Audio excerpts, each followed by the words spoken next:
Oke, terima kasih. Assalamualaikum warahmatullahi wabarakatuh. Bapak Ibu semuanya, kader-kader semuanya di Kacamata, di Kapanewon Girisubo khususnya dan di Gunung Kidul umumnya ataupun dimanapun berada. Hari ini saya bersama rekan kerja saya di kantor, Bapak Prasetyo Hadi, atau juga sering dipanggil akrab Pak Bambang. Beliau penesepuh kami di Girisubo. Nah, Pak Pras ini atau Pak Bambang sekarang usianya berapa ya Pak Pras? Lahir 9 September 65, berarti 65. sekarang sudah 56 tahun. 56 tahun. Cukup muda. Cukup muda ya Pak. Tapi walaupun sudah putih semua ya. Tapi katanya kenapa ini putih Pak? Ada hikmahnya enggak dibikin putih itu sama Allah sama Tuhan ini? Oh begini. Jadi tidak semua orang, Iya. tidak semua orang itu punya nyali. Nyali gimana? Rambutnya putih. Lo kok bisa? Iya, putih dikit, Semir. kelihatan muda, Iya. gagah. Kalau Pak Pras nggak apa-apa. Kalau saya enggak, tapi orangnya pede kok saya. Alasannya kenapa? Saya itu kan menjadi penyuluh KB itu saya harus berdampingan, bekerja sama dengan para ibu. Terutama ya, memang kebanyakan ibu-ibu. Jadi Yang- rambut saya putih. Ah. Beliau itu menerima saya itu dengan apa? Dengan ikhlas, tidak ada rasa apa-apa. tidak ada Karena motif. Iya. Menghindari prasangka buruk dari pihak luar misalnya. Kira-kira mereka ngomong apa dalam pikirannya, dalam hati mereka ya? Oh, rambutnya aja udah putih harus bisa ngopo macam-macam gitu. Jadi saya bebas saya dengan itu. Walaupun sebenarnya secara vitalitas Pak Pras masih tidak kalah dengan yang muda ya. Saya nggak mau kalah Pak. Dan inilah Bapak Ibu semuanya rahasianya Pak Pras. Jadi walaupun di usianya yang 56 ya, yang sudah putih rambutnya, tapi semangatnya, vitalitasnya, energinya masih tidak kalah dengan yang muda-muda. Ternyata Pak Pras punya rahasia. Rahasianya apa? Nah, inilah yang harus kita gali hari ini. Nah, ternyata Pak Pras itu salah satu akseptor MOP atau vasektomi. Iya. Pak Pras kapan Pak ikut MOP Pak? Kalau tanggalnya saya lupa, tapi Iya. sekitar 11 tahun yang lalu. 11 tahun yang lalu. Di mana dulu Pak? Di Tanjung Sari ya? Di Kemadang. Di Kemadang, Tanjung Sari berarti ya? Di Tanjung Sari. Tanjung Sari. Berarti sekarang sudah 10 tahunan lebih. Nah, sejauh yang Pak Pras pengalaman Pak sampai sejauh ini bagaimana atau menghidupi menjalani kehidupan rumah tangga, kehidupan seksual dengan MOP itu bagaimana Pak? Ada bedanya enggak?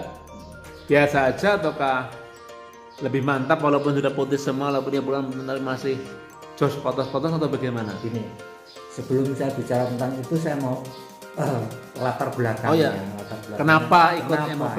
Iya, monggo Pak Pras. Iya. Sebagai akseptor KB. Era sekarang itu kan ada kesetaraan derajat, kesetaraan gender di dalam rumah, di dalam keluarga. Iya betul. Kemudian beralihnya fungsi ibu di dalam keluarga Betul. pada era dulu dengan era sekarang. Ibu sekarang kan Bisa berperan. ya. Kalau dulu itu kan ibu hanya menjalani fungsi pendidikan dan fungsi pendidikan dan fungsi agama pada waktu Lebih itu. di rumah ya. Di rumah. Kemudian sekarang berkembang, saya melihat bahwa ibu sekarang berfungsi dalam keluarga itu ada peran ibu sebagai fungsi ekonomi. Fungsi ekonomi. Jadi ikut membantu pasangannya, membantu suami. Iya. Kalau dulu ada pembagian jelas bahwa ibu ngurus anak, masak, rumah tangga dan sebagainya. Masak. Tapi sekarang iya. Sekarang enggak.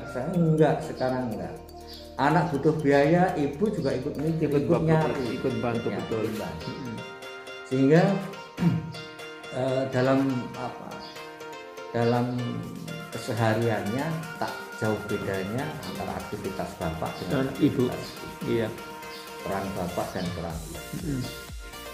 Jadi ketika saya melihat istri saya menggunakan alat kontrasepsi kontrasepsi, Iya betul. kemudian punya efek samping yang sangat sangat jelas, Terutama yang hormonal Pak ya. yang hormonal Iya. itu saya juga merasa kenapa harus KB itu harus dilakukan oleh Ibu. oleh istri saya.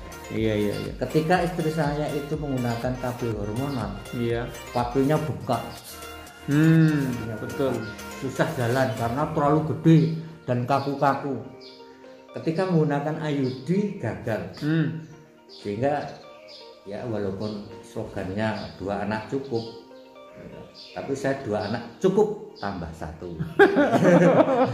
Cukup tambahnya 1, jadi 3 karena gagal IUD. Ya gimana lagi ya.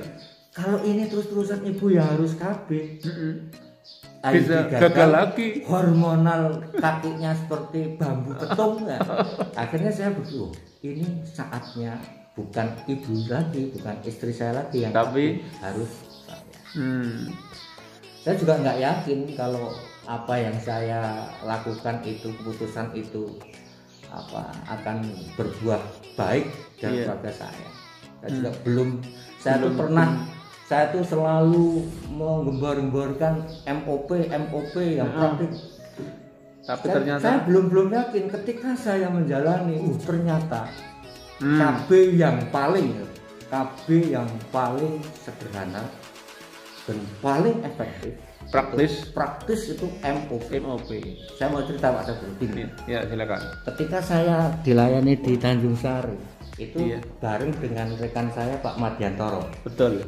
Ya, Oh itu berarti itu ya waktunya bareng dengan Pak Toro itu. Pak Madiantoro. Pak Madiantoro. Pak Toro Angkong. Iya, Pak Toro Angkong. Ketika saya itu masuk di ruangan itu, ruang operasi ya. Ruang operasi. Mungkin Pak Sabul juga ada ya pada itu. Iya, ikut saya. Saya dibaringkan, saya diajak ngobrol. Tahu-tahu dokter. Kalau nggak salah dokternya itu dokter Sungsang. Oh iya, yang almarhum sekarang sudah. Almarhum. Iya. Almarhum. Sudah sepuh ya. Saya nggak terasa tidak ada 10 menit lah. Ya, berkisar 5 menitan. Burung saya tuh di bolak-balik. Tahu-tahu dokter tuh sudah Pak. Loh, kenapa Dok? Kok nggak jadi? Sudah selesai. Saya kira burung saya tidak memenuhi syarat untuk dia. Pokoknya sudah selesai. Kenapa sudah selesai? Iya, cukup ditancoplas tok, plak sudah selesai. Itulah yang kemudian dikatakan OTP ya Pak. Operasi tanpa pisau seperti itu. Operasi tanpa pisau. Cepat banget. Bayangan saya itu lama, kemudian pakai alat bedah dan itu ternyata tidak. Saya nggak terlalu dibolak-balik, sudah selesai Pak. Yang elok lagi, saya itu dari Rongkop, dari rumah saya itu menggunakan motor biru tuh. Saya itu mengendari sendiri, tidak dengan siapa-siapa, berangkat sendiri, pulang sendiri. Nah itu artinya apa? Pelayanannya cepat. Ya toh, kemudian setelah tindakan pulihnya juga cepat. Ternyata saya bisa pulang dengan selamat, tidak ada gangguan lain, tidak ada efek samping. Kemudian setelah itu gimana? Setelah sampai rumah, terus setelah sekian hari efeknya ada Pak? Ada nggak pengalaman setelah itu? Enggak, gini, setelah sampai di rumah, itu hanya pegel-pegel sedikit, seperti di bagian itu, penisnya atau? Enggak, di selangkangan. Selangkangannya malah. Selangkangan itu kelihatan agak ganjel, pegel jalan. Terus jalan. Kami mencoba memakai sarung. Sarung gajah duduk. Setelah mereknya gajah duduk. Sarungnya gajah duduk. Terus ternyata nggak nyaman pakai ISIS gitu. gajah duduk itu kan juga ada belalainya. Mungkin karena tidak nyaman karena di belalainya dulu, jadi belalai yang satu belalai gajah duduk dan yang satu belalai PLKB. Ternyata lebih nyaman kalau saya pakai celana. Pakai begitu. Celana biasa begitu ya. Biasa. Jadi artinya apa? Tidak perlu dilindungi dengan tanpa gesekan. Boleh ternyata gitu ya. Tidak ada pengaruh. Jadi tidak usah takut misalnya apa tuh bersenggolan dengan apa tidak masalah ya. Artinya apa Pak Sadur? Artinya gini, MOP itu tidak ada luka. Tidak ada luka. Tidak mengeluarkan sedikit sekali mengeluarkan darah dan cukup banyak di tensoplas. Itu sudah lukanya nanti kering sendiri. Kering sendiri. Nah, ini setelah itu saya juga was-was Pak Sabu. Was-wasnya gimana? Was-was. Ini bisa dipakai enggak? Ini kok saya nekat ya, nekat. Tapi si ibu sudah tanda tangan belum di informasinya? Udah. Berarti kan memang boleh sudah sama saya ibu. Takut juga. Takutnya kenapa? Takutnya kalau burung saya itu nggak bisa berfungsi lagi. Nggak bisa keluar maksudnya? Ini keputusan yang konyol. Tapi kan sudah dilakukan baru bilang keputusannya gimana? Saya berani memutuskan ini taruhannya keluarga saya, keutuhan keluarga saya. Iya. Terus akhirnya setelah di rumah kan si gajah duduk tadi kan bener-bener duduk Pak. Selama berapa jam setelah baru? Sampai malam hari itu belum ada. Hari pertama itu. Hari pertama kan saya sampai. Belum ada reaksi sampai malam hari. Saya sampai di rumah itu kira-kira jam setengah 12. 12. Kemudian 10 atau seperempat jam kemudian azan jam 12 luhur itu. Iya. Sampai sore. Nah, ini belum bereaksi. Burung saya ini benar-benar lumpuh. ini taruhannya keutuhan. Bebek lumpuh. Iya, terus gimana? Terus malamnya? Jangan-jangan ini keputusan yang konyol. Terus gimana? Saya tak tunggu bener. Sampai saya tidur pules. Karena mungkin perjalanan agak jauh kemudian juga ada mungkin ada beban psikis ketika pra pelayanan dan pasca pelayanan. Terus saya tidur pules sampai pagi. Dari sore tadi? Iya. Jam setengah 8 saya sudah tidur. Setengah 8 itu hari pertama itu ya? Nah, sekitar jam subuh lah. Subuh itu bersamaan dengan azan subuh itu wadah teriakan luar biasa, merdeka. ternyata apa yang saya khawatirkan tidak terjadi. Pada saat itu pakai merdeka itu sangat kencang bareng mengalahkan gajah duduk tadi. Jadi ternyata memang tidak ada pengaruh apapun. Tidak ada pengaruh apapun. Karena setelah ini kan ada pesen. Saya juga dari siapa? Sama BHKBN pusat kayaknya. Gimana? Pak siapa saya lupa. Pesannya gini. Pak, setelah operasi, setelah pelayanan MOP disarankan Bapak memakai kondom.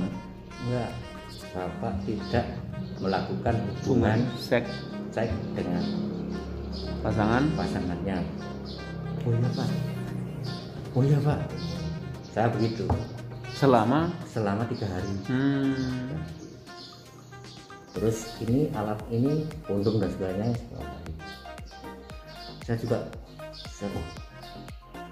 Saya tuh sebenarnya juga berpikir ini saya tidak boleh hubungan seks dengan pasangan, kalau bukan pasangannya boleh atau tidak? Tidak. Ternyata memang tidak. Bukan pasangan atau siapapun selama 3 hari tidak boleh ada aktivitas seksual. Terus itu pasangan atau bukan pasangan.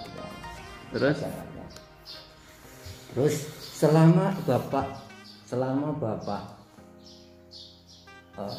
pelayanan MOP ini, selama 3 hari Bapak, itu enggak, selama kurun waktu berapa? 20 hari kalau nggak salah. 20 hari, ya. 20 hari harus menggunakan alat kontrasepsi pendamping, yaitu kondom. Itu 20 hari apa 20 kali hubungan seks? Oh iya 20 iya. Selama 20 kali hubungan seks itu harus menggunakan double. Kamu juga ingat ya? Ingat, saya penyuluh. Iya 20 kali ya. Selama 20 kali hubungan seks harus diamankan dengan kondom. Terus gimana? Jenengan ingat nggak nalarnya seperti apa kok harus? Enggak ingat saya. Kenapa? Kenapa kalau 20 itu angkanya? Minimal 16 atau syukur 20 memang anjurannya. Iya, ini. Itu kenapa? Ini.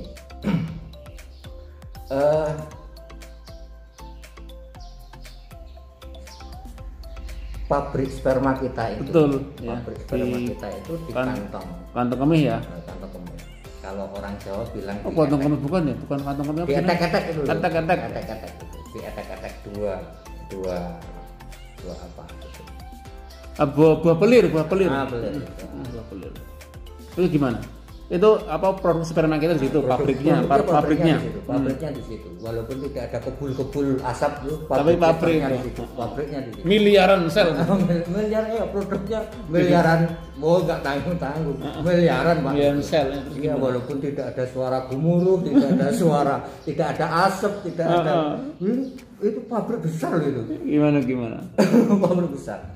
Nah, setelah salurannya itu dipotong iya. atau diikat gitu kan? Diikat. Itu produksi sel telur sperma itu tetap jalan. Tetap berlangsung ya.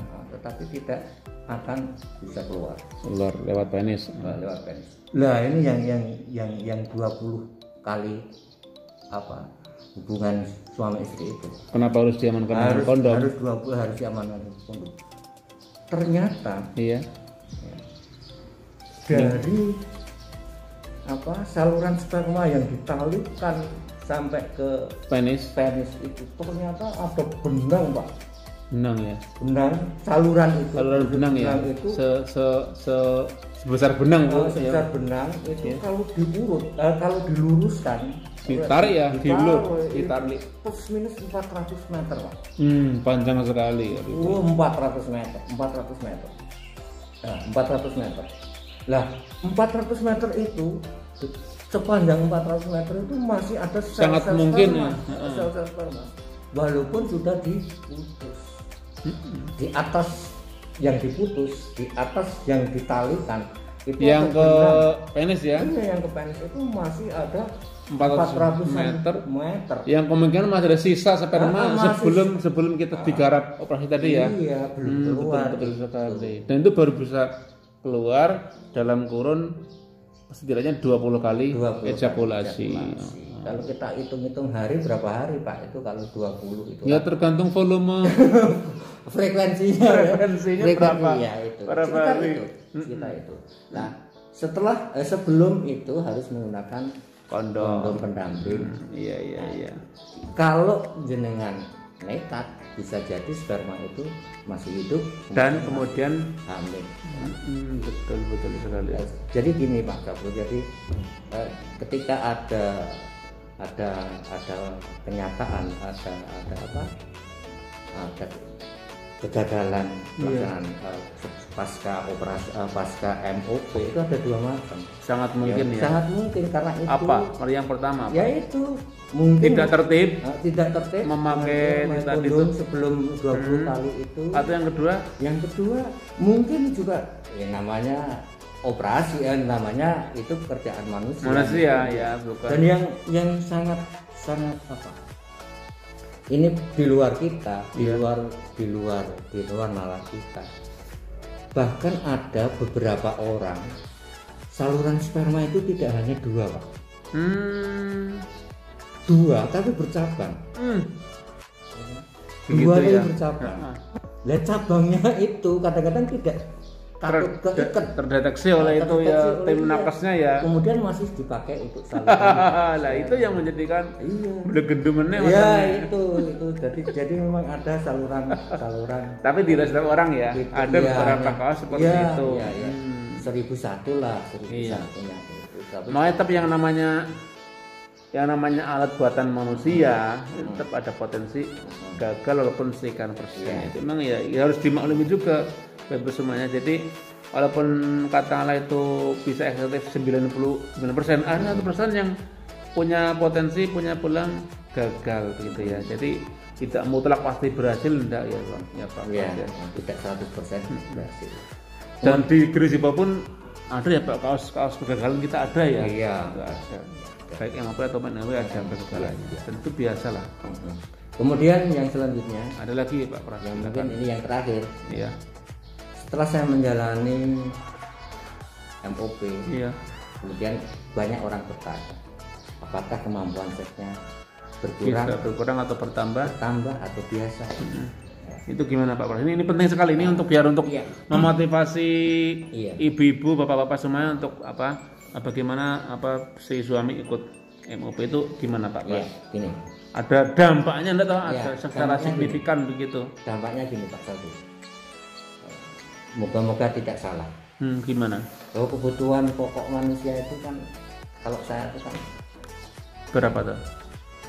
Makan, minum. Iya. Kalau setelah kita sore makan dengan anak, dengan istri, makan, minum tuh Pak Saldi. Kemudian nonton TV. Iya. Terus yang lain apa? Setelah itu apa? Kelon. Iya. Maksudnya kelas online loh Pak, kelon itu kelas online. Iya. Sekolah. Artinya begini, ini termasuk kebutuhan pokok. Betul ya. Dipungkiri atau tidak dipungkiri tetap kebutuhan. Diakui atau tidak diakui tetap kebutuhan pokok manusia pokok, itu iya. Makan setelah kenyang, minum puas, nonton TV puas, baru itu yang lainnya. Itu tadi. Nah itu tadi betul. Ya itu tadi, itu kebutuhan pokok.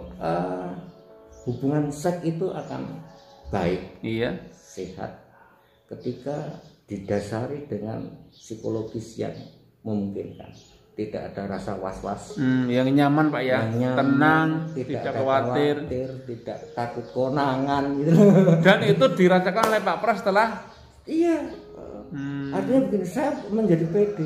Saya melakukan hubungan intim dengan istri saya dengan pede, nyaman, karena yakin tidak akan hamil gitu ya. Tidak akan hamil.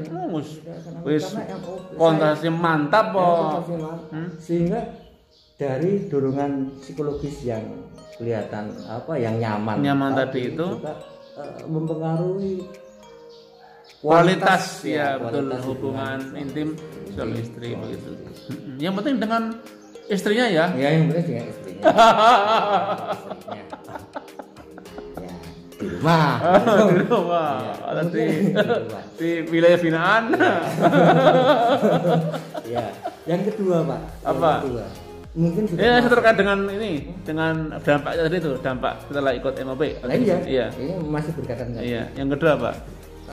Memperbaiki kualitas karena saya merasa nyaman, istri juga merasa nyaman, tidak khawatir gagal lagi. Iya. Yang kedua, mungkin agak ilmiah sedikit. Itu apa? Ilmiah. Tapi ya pembuktian ini belum ada, tapi saya rasakan sendiri. Gimana Pak? Bahwa materi dasar sperma manusia itu kan protein. Betul. Protein. Kemudian protein itu kan zat pembangun tubuh, yang melindungi tubuh. Terus gimana? Ketika sperma itu tetap dibikin di pabriknya, walaupun tidak gemuruh tadi, dan kembali ke tubuh, tetap sperma itu tetap diproduksi. Iya betul. Miliaran Pak? Ya miliaran. Dan tidak keluar tidak keluar karena sudah disumbat gitu. Ternyata keajaiban yang diberikan oleh Tuhan itu gimana? Itu walaupun produksinya itu tidak akan bocor kemana-mana Pak, sperma yang jutaan itu. Iya. Nggak mungkin meledak ya? Tidak akan meledak itu, tidak akan meledak itu. belum ada kabar toh kalau penisnya meledak. Gara-gara belum ada ya. Belum ada. Satu pun belum ada. Ternyata apa? Tetap jalan produksi sperma itu miliaran itu, tapi kemudian dikembalikan ke tubuh kita, dengan metabolisme tubuh ya. Iya betul. Tubuh yang normal kemudian kembali lagi menjadi unsur dasarnya yaitu protein. Yang menyehatkan tubuh. Sehingga ya mungkin dipengaruhi oleh sugesti pemahaman seperti itu. Gimana? Lebih perkasa Pak.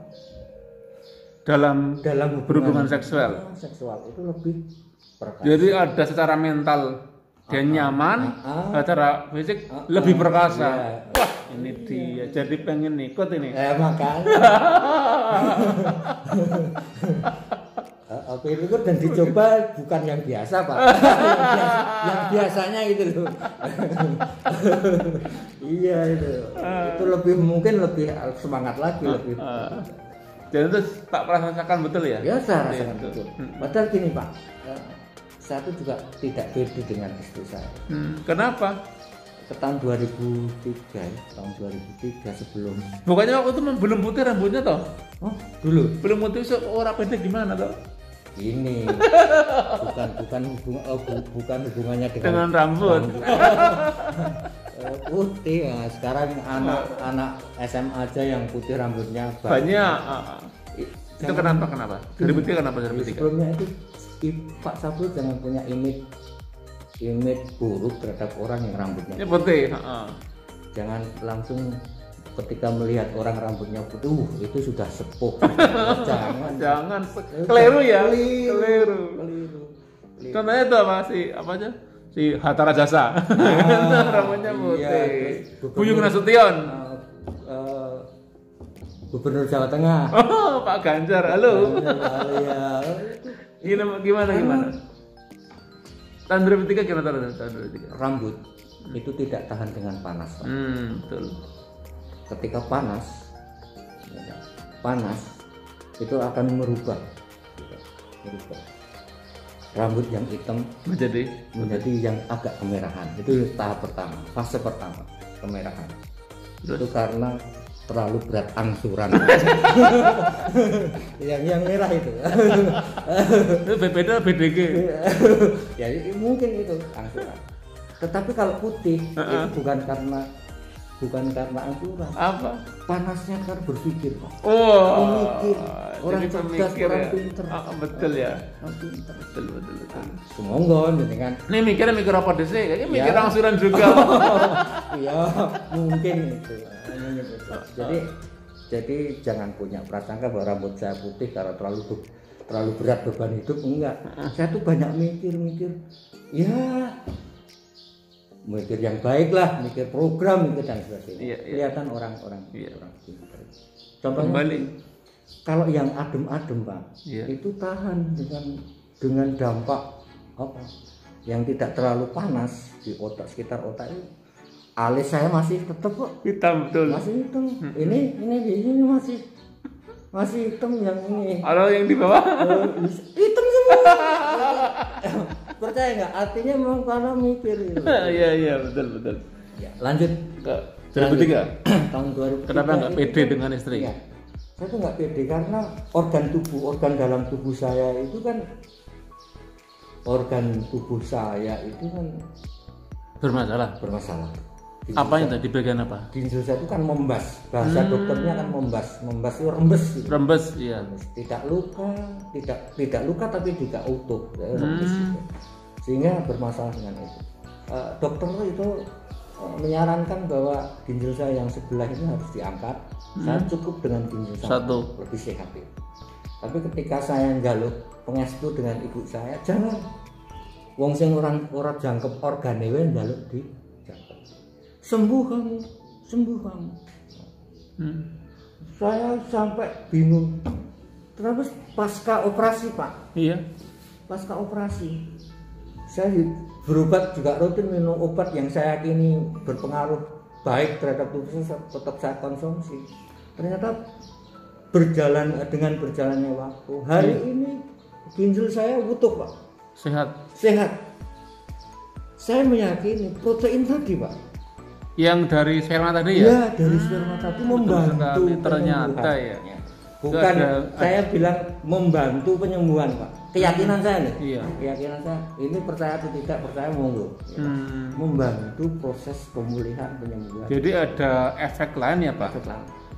Banyak sekali ya. Saya cerita dengan akseptor saya yang namanya Pak Kamtio. Pak Kamtio. Itu gimana? Stroke Pak. Stroke Sudah lama stroke. Itu gimana? Saya itu ngobrol dengan riwayat kesehatan saya. Iya. Kemudian dia, Pak saya ikut. Sekarang Pak bisa dibuktikan di Jepitu itu. Naik turunkan ban kan tukang tambal ban ya. Ban truk ban apapun sekarang kuat. Padahal dulunya diajak istrinya. Stroke. Dimperhati bojone kan. Apa kowe? Sekarang kutuk Pak di rumah. Iya, cukup Pak Kamtio ya, cukup Pak Kamtio. Jadi iya. Jadi itu Pak, jadi seputar pengalaman ya saya menjadi akseptor MOP itu. Sehingga betapa mulianya ketika Bapak melihat istrinya yang tercinta, yang dia sebagai figur yang berperan multiperan di dalam keluarga. Kenapa ibu dibiarkan mengkonsumsi obat hormon? Obat Pak, suntik pil itu obat kabeh Pak. Betul. Ada obat, ada alat, itu obat. Sama halnya dengan ibu mengkonsumsi bodrek, obat batuk. Iya. Nek ora tahan bisa mumet. Kalau belum sarapan bisa mumet. Demikian juga pil hormonal itu. Suntik sama dan sebagainya. Sayang istri Anda. Nah ini bagusnya pesan untuk menghindari Bapak itu semuanya ini. Jadi didasari motivasi keinginan untuk sayang istri. Dan gerakan sayang istri. Ya. Yang kedua juga bagaimana biar lebih sehat, ternyata ya dampak kesehatan luar biasa ya. Yang berikutnya adalah kenyamanan, rasa tenang ketika berhubungan seksual. Itu sangat penting. Itu sangat penting sekali. Karena kebutuhan itu kebutuhan pokok yang di malam hari terpenuhi pada saatnya. Orang penting nih pokok. Orang prioritas ning pokok. Nek corona sudah diperkara ya Pak. Iya. Guncang rumah tangganya orang Jawa, mungkin orang Jawa atau ajaran agama kita menunjukkan bahwa soko gurune wong bebrayan itu hubungan sama istri. Ketika itu tidak bisa dilakukan ambruk soko gurunya. Iya. Jadi perkara akhirnya bisa terjadi kehancuran rumah tangga. Itu orang terpenuhi loh. Itu bukan semata-mata ekonomi ya, bukan semata ekonomi, bukan semata mungkin ya faktor-faktor yang kecantikan atau bukan, tapi kualitas hubungannya bagaimana, diranjang kehidupan ranjang begitu. Mungkin pada kebutuhan itu tidak terpenuhi, yang jadi korban mungkin pintu dapur, piring ibunya karena tidak terpuruk lama-kelamaan habis jendela habis dan roboh. Akhirnya soko guru tadi roboh. Itu ibaratnya betul Pak ya, ibaratnya jadi piringnya pecah, dandangnya pecah gara-gara mau keturutan sing. Yang terakhir ayo kita sayangi istri kita. Ini pesan buat bapak-bapak semuanya, gerakan sayang istri dengan ikut KB Pria. Ini Pak Pras sudah membuktikan itu metode kontrasepsi yang efektif, praktis, cepat, tidak sakit, gitu. Tidak ada luka, tidak ada keharusan harus menjauhi gesekan dengan apapun, ini langsung pakai katok tidak apa-apa. hanya sebentar, nggak sampai 10 menit ya Pak, tahu-tahu sudah rampung dan istimewa merasakan kepuasan juga. Ya terima kasih Pak Pras, tak terasa sudah setengah jam kita bincang-bincang tentang atau ngobrol bersama tentang pengalaman Pak Pras selaku akseptor komik, akseptor MOP yang sudah kurang lebih 11 tahun menjadi akseptor MOP, dan semoga pengalaman yang beliau share pada kesempatan kali ini bisa berguna untuk memantapkan Bapak Ibu semuanya untuk mengikuti program KB Pria, karena ternyata KB itu bukan cuma untuk perempuan tapi untuk kaum pria juga ada pilihannya, yaitu MOP dan kondom. Nanti kita jumpa lagi di vlog berikutnya tentang program-program bencana. Sementara itu dulu, sekian, assalamualaikum warahmatullahi wabarakatuh. Ayo Pak Pras, hidup berencana itu keren.